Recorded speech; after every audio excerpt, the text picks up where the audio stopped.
சென்னையிலிருந்து செஞ்சியை நோக்கி வரும்பொழுது இந்த இடம் ரொம்பவே அழகா இருக்கேன்னு சொல்லிட்டு ரேண்டமா நாங்க நின்ன இடம் தான் இது. இங்க வந்து பார்க்கும்போது தான் தெரியுது இது ஒரு கோவில், ஆனா பெருசா பராமரிப்பு இல்லாம இருந்த கோவில் தான். அதனால பக்கத்துல இருக்கவங்க கிட்ட கேட்கும்போது தான் தெரிய வந்தது இது ஒரு சிவன் ஆலயமா.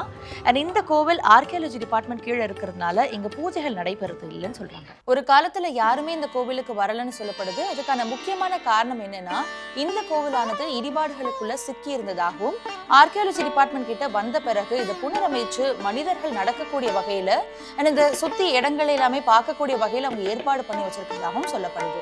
இந்த கோவிலை சுத்தி பார்க்கும்பொழுதே உங்களுக்கு தெரியும், எங்க பார்த்தாலும் பச்சை பசைல்னு தான் இருக்கு. இது ஃபுல்லாவே ஆர்கியாலஜி டிபார்ட்மெண்ட் எடுத்ததுக்கு அப்புறமா கார்டனிங் பண்ணி இதை மெயின்டைன் பண்ணிட்டு இருக்காங்க.